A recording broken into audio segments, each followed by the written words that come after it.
Hey guys, Professor Bell Comic Book University and Clobbering Times, issue number 2. Now, I'm only doing this because of all the controversy that I saw. People on both sides of this, and it's so funny how everybody sees what they want to see. I'm in love with what Steve Scrooge did on this. I'm kind of giving the ball away on this one, guys. Let's get talking about who made this comic book first. We're gonna go on from there. So most of the credit goes to Steve Scrooge. He did the story and he did the art. He's the what do you call it? Brian Valenza is the cover artist. Letters by Joe Sabino, and cover art is by Steve Scrooge and Rachel Rosenberg. So if I accidentally said that Brian Valencia did the cover art, no, he did the color art. Anyway, so most of this is by Steve Scrooge. Steve has done a couple of things before, and I had to look up to make sure I knew exactly what he had done. I didn't know that he did the storyboard art on the Matrix movies. Interesting. Interesting. I'm sure that was a hell of a job, you know what I'm saying? Because there's some crazy stuff going on in there. But that's awesome. That is genuinely awesome to hear. This guy deserves a job for the rest of his life. And actually being able to have creator-owned stuff under this guy is fantastic. He did a comic book called Maestros. I think I did a review of issue 1, and it was hard to explain some of the stuff that was in it. It was a very weird comic book. I don't remember if I liked it or not, but I remember that it was probably more complicated than it necessarily needed to be, is what it is. But yeah, I know that that was one of the comic books that I actually wanted to do on a monthly basis. I wanted to cover every single issue of it until it ended, because it was clearly going to end, but it was very intriguing to me. I think that was around the time where I was just like, I need to cut out the independent books that are out there because I'm doing way too much, you know? He also, however, did a book called Post America, which I think was a fantastic book. I don't think I actually did a review on it, but I should. I should actually go back and do a review on that whole thing because it was very interesting. Scrooge is an interesting artist. He's one of those guys that makes me angry at so many people who I knew in vocational school. I went to school back when I was in high school. I went to vocational school for art specifically. Um, what do you call it? I always loved drawing, and I really wanted to get into comic books at one point. I was actually really good at doing still art. Like if I went to a place and I just did pencils on some beautiful scenery, it was like, okay, awesome. You know, if I went to, if I could be, I remember this one time I did pencil art of a coat rack, and people were looking at this like, it did. It looks like you traced it, but how could you trace something that's right there? Like it was our coat rack and all of our coats hanging on it, and you could look at it, and all the kids in the class could see, like, that's my coat. It was plainly obvious, and it was like, I pat myself on the back a little bit. I was amazing at art, but when it came to the comic book stuff, we were all stupid. And even though I was reading comic books since I was, I mean, like almost religiously since I was 7, but way before that also. Um, what do you call it? None of us, for the most part, ever looked to see that there was a difference between the line artist, because I just saw artist, and then there was the color artist. I'm like, why would there be a color artist? I just never looked at those things back in the day, so I didn't realize, like, I'm horrible at doing colors. I suck. Like my whole art is beautiful until I put the colors on it. And it's like, so that annoyed me, and a bunch of other things. Like some of the people were like, you're not good at doing comic book art. I'm like, why am I not? I don't understand. Why am I not good at doing color art? I just love doing it. I just want to do it. And eventually, I just lost my, like, my mom didn't understand. Nobody seemed to understand it. Everybody's just like, no, you should go into something else. So I went into electrical engineering. Probably made a hell of a lot more money than I would have made doing anything else. But I don't know. Honestly, like, I don't know. But that's a genuinely funny thing to me. Like, I look at Steve Scrooge's art and I'm like, this is how I drew. You know what I'm saying? Back when I was 16, 17, this is exactly how I drew, you know? But he's old school and he's really good at what he does, and I appreciate the hell out of what he does. And just this title page on here, I love The idea that I guess it's Brian Valenza, I don't know, but there's the 4-dot color matrix in here. So comics used to be done with only 4 colors. That's why it was so hard to get gray into colors, right? So they changed the Hulk. They changed somebody else too. I forget. But they changed a bunch of characters. Like doing gray is hard. Let's just do green instead. It'd be so much easier, right? But I love the idea. I actually wish that the whole entire comic book looked like this because it was really nice, really good art. Anyway, it switches instead. And I remember when I saw the cover pages, I thought that this was actually the All Reds doing this. Yeah, I'm kind of glad it's not. Like, they've got a very specific style, and this replicates that a lot, especially when you're seeing whoever this Green Rocky kid is, but it is what it is. Let me just finish up on the story before I get into the specifics of the controversy of this, and kudos for the controversy. I generally liked this comic book. There was some stuff that was kind of rushed, but that's fine. It felt very 80s, you know what I'm saying? But more 80s DC than 80s Marvel for the most part. That's not a bad thing, but it for me at least, it brings me back. Was there anything amazing about this book? For the most part, not really. Wolverine gets jacked up, but at the same time, he says the things line at one point, which was actually pretty cool. There's some things in here, they kind of switch some things up in here a little bit, and I really like what Scrooge did. He's a hell of a talent. He's an incredible thinker to be able to put some of these things on and to actually do the story also and to do the art with it.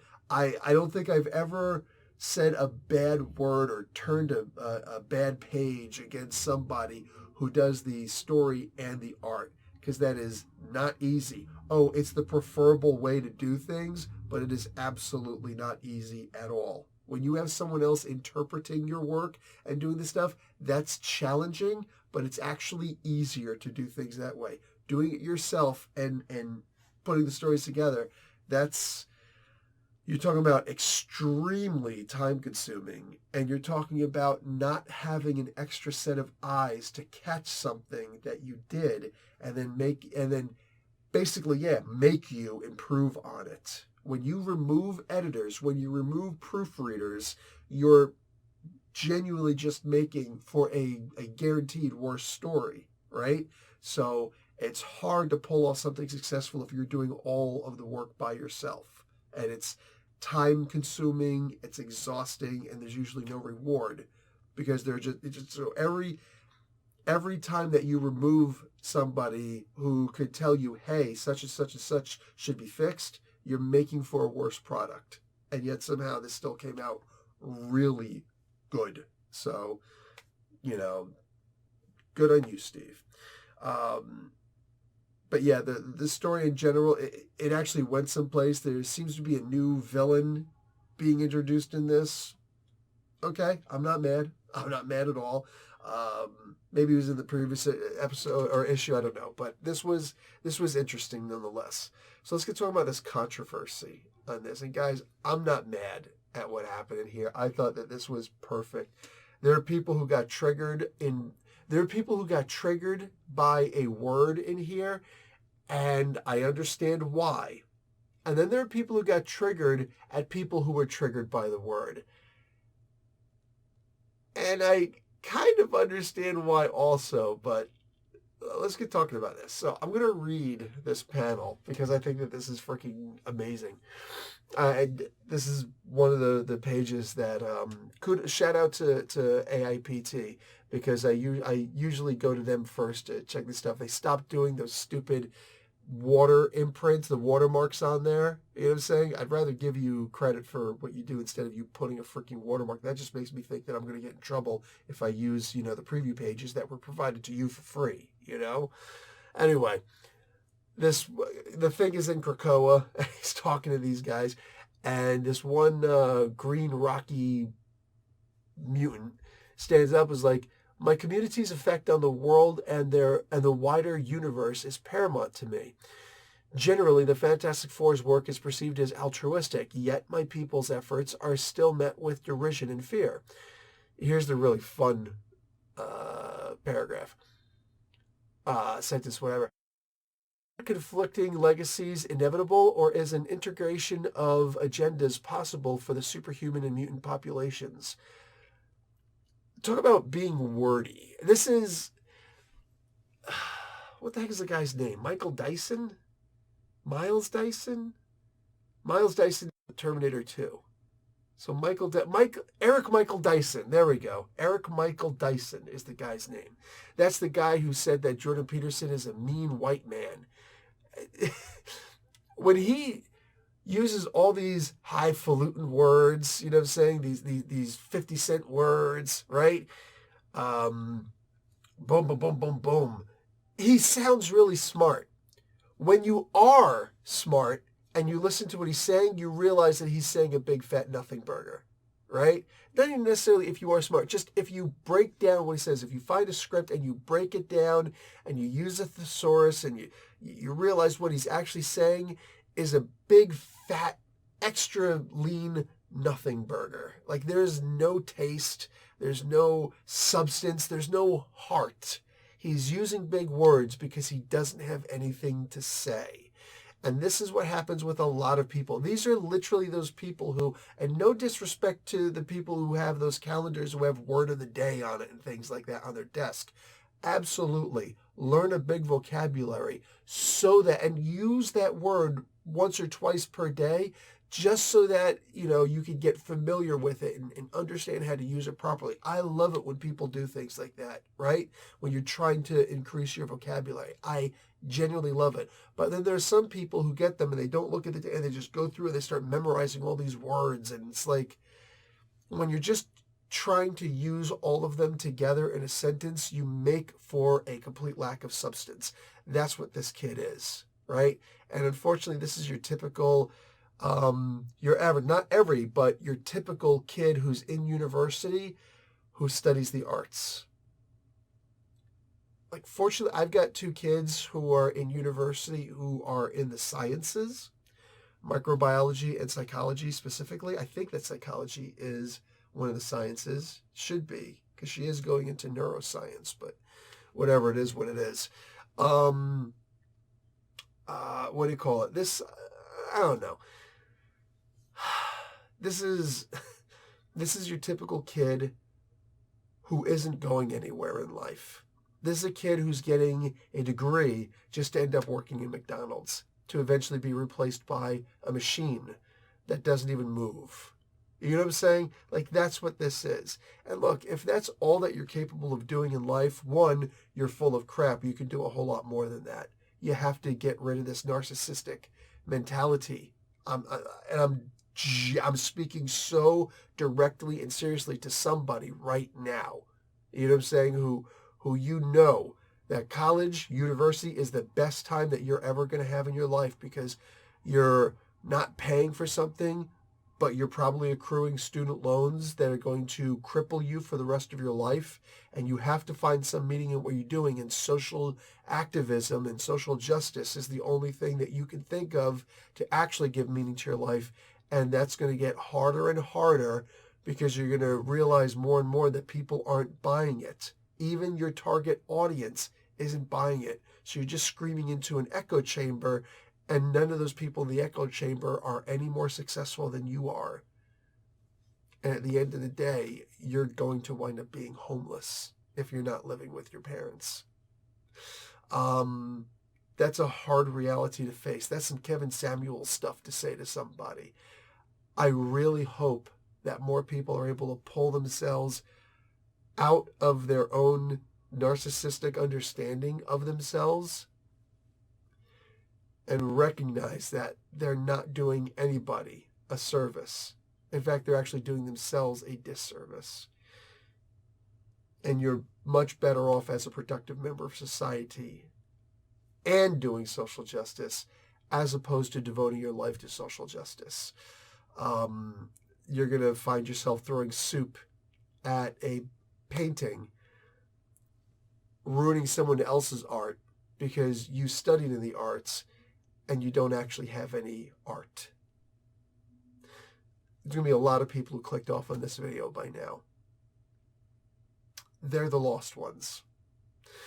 Um, at some point, listen to your elders. I'm dead serious. At some point, listen to your elders, because making money in life is what's going to give you the true power to make change in the world. All right? At the very least, in your world, but definitely in the world. Throwing soup on stuff and gluing your hands to a museum wall, that's not the way to do things. It's just not. So the thing has a response to this, and it's typical thing. He says, and seriously, listen to this, because this is actually beautiful what he says back. Anything's possible, and I don't know what the future holds. I hope I can help leave this world a little better than I found it. I'm always trying to find that common ground, And that's the important thing that he says. I'm always trying to find that common ground. I mean, look at us. You're rocks. I'm rocks. Same underneath. Am I right? You betcha. So this kid, this green rocky kid, looks more like algae. Sorry, Steve Scrose. Like the smile completely disappears off of the face and just stands there stone-faced, rigid. Respectively, sir, you were a cis white male until cosmic rays turned you into the thing. Your societal estrangement, while distressing, I'm sure, was how condescending, was relatively short-lived. These days, you're a world-famous superhero. You've had dalliances with models and starlets. You're currently wedded to a 2-time National Medal of the Arts winner. I was born like this and abandoned in a dumpster as an infant. I lived in the wild like an animal until I was 10. False equivalencies help no one. Thank you, sir. A bunch of people got really triggered over this cis white male thing. To a degree, I get it. Look, if you use the word cisgendered, then you probably have your own pronouns other than the given pronouns, right?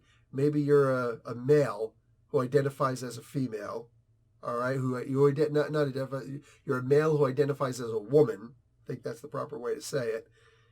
And instead of he, him, you want she, her, or maybe you use they, zer, or demon self, or cat self, or whatever. I don't know, right? But like whatever, and I'm not trying to make fun of the different pronouns. These are actually pronouns I've seen. My wife actually had to refer to someone as cat self at one point. Otherwise, it turns into a big hoopla. It's just easier to do that. If you want people to respect your pronouns, then understand that sometimes you're going to have to respect somebody else's things. Case in point, I am not cisgendered. I'm straight. Right? I don't prefer to be called cisgendered. I genuinely appreciate when someone uses a made-up word as opposed to taking words that we've already had in existence forever and then turning them into something, like co-opting them and using them for other things. Now those words become confusing, like words like gender, for instance.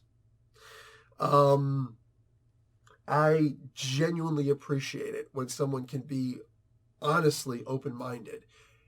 I am happy to use your pronouns when I remember them as they become more ingrained in my head, right? As I can recall them better, as I get used to, like the muscle memory kind of thing, As I can do that, I'm more than happy to call you by your pronouns, but don't call me cisgendered. That's what I ask in return. Because, again, though I appreciate that you actually made up a word for it as opposed to co-opting another word, I'm used to using the word straight, and I don't want to change that. The opposite of straight is not necessarily crooked. It's not necessarily bent. It's not necessarily spiraled.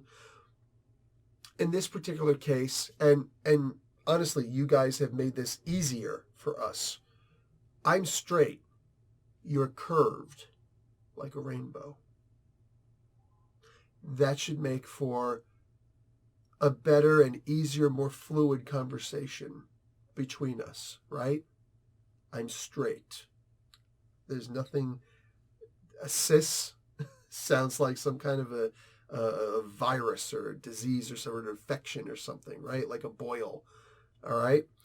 I don't even know what the hell a boil is, but I'm told that they're really bad. So, yeah, I'm not a cis.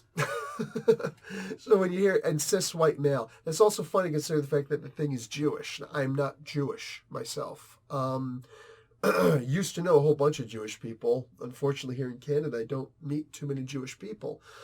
But I genuinely love and respect the Jewish people. All right, first off, it's Jews who gave us comic books.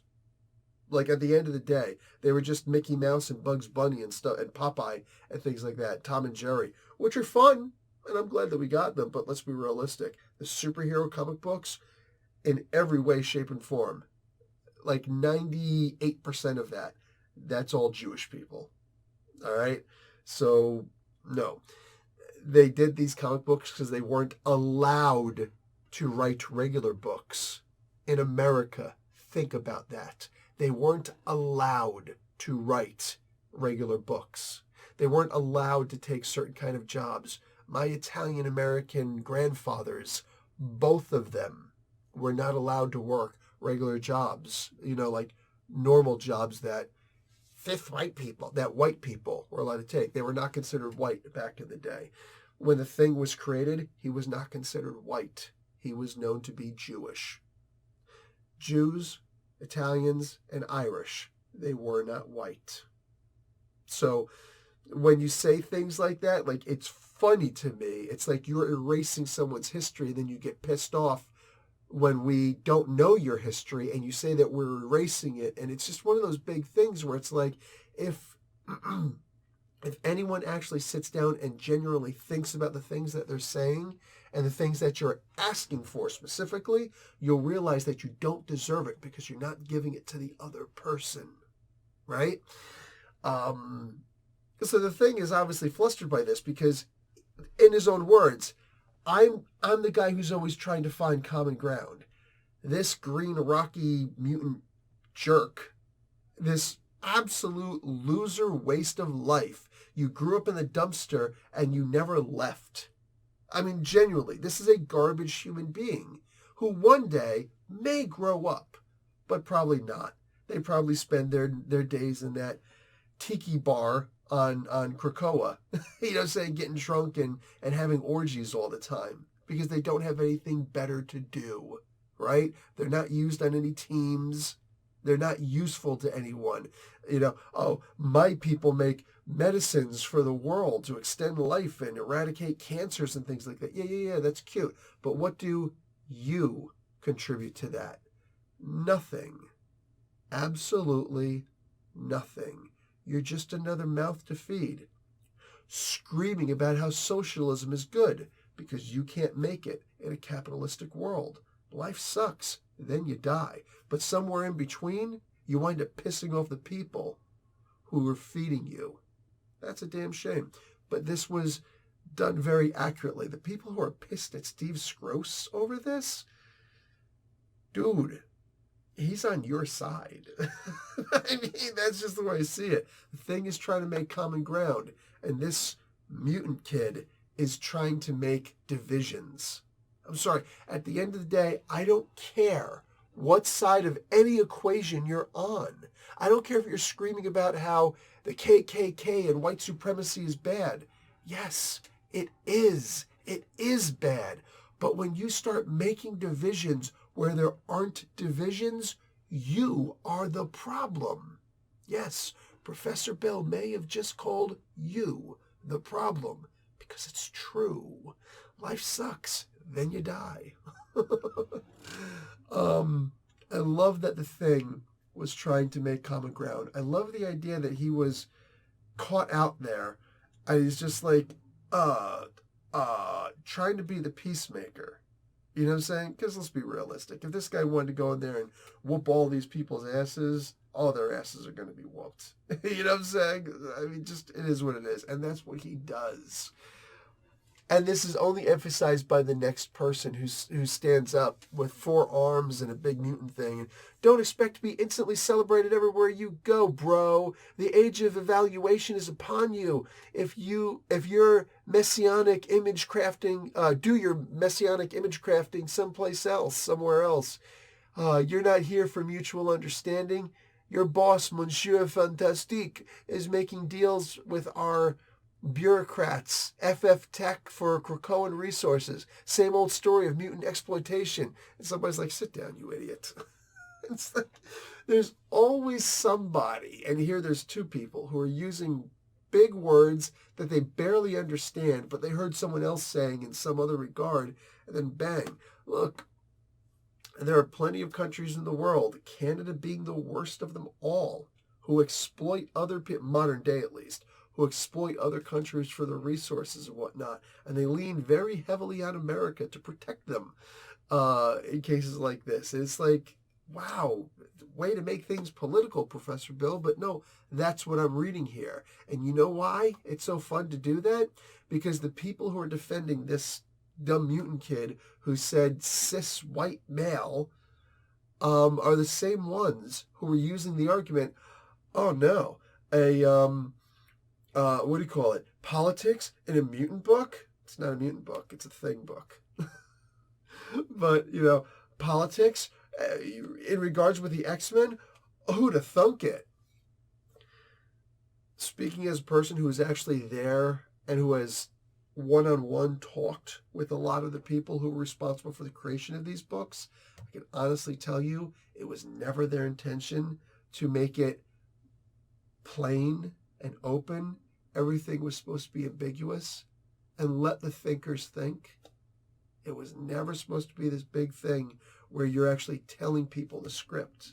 It was something that was out there, and you can make the connections or not. That was up to you. I really love what was done with this comic book. I really do. A lot of people got upset by the cis white male thing on here because it is so on the nose. But I understand them getting upset, and you shouldn't get upset over something like that. Because it's just, like, look at the source, look at where it's coming from. But I will say this. Things in comic books lately have been so on the nose. There's no ambiguity to it whatsoever. It's just, here's my political opinion, and if you don't like it, you can suck an egg.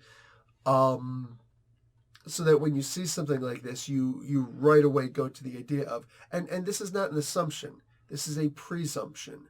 There's a difference. One is just, no information than just making an assumption. The other one, a presumption, the suffix pre is important.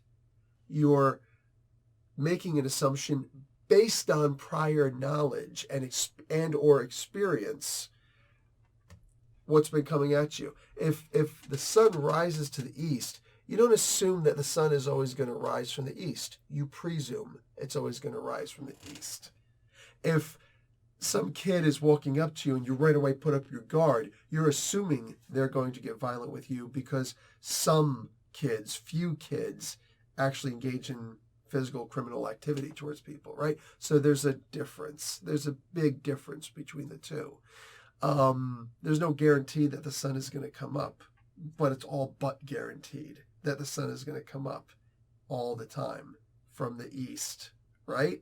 So at a certain time, depending on the time of year. So, I mean, it is what it is. You know what I'm saying? I really did like this comic book for the most part. There was some funny stuff in here. Poor Wolverine.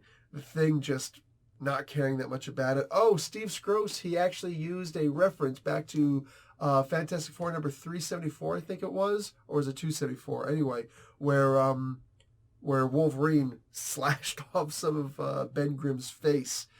And it was like, wow. That was probably the last time the Thing was actually used in a really good way. After that, it was like they just kept on, I don't know, messing with him back and forth. That's not entirely true.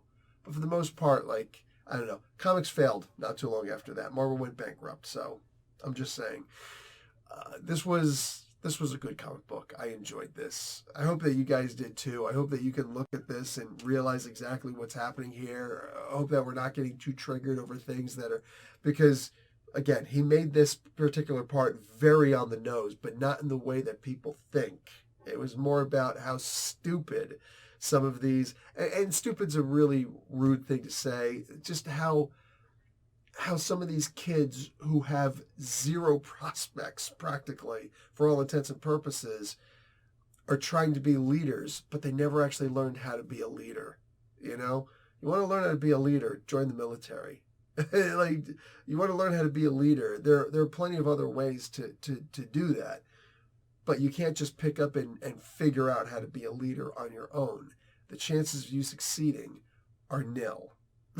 So they're probably about the same as most, kids who are in this particular, most youth who are in this particular situation are going to find what I said helpful. It is what it is, man. Life sucks. Then you die.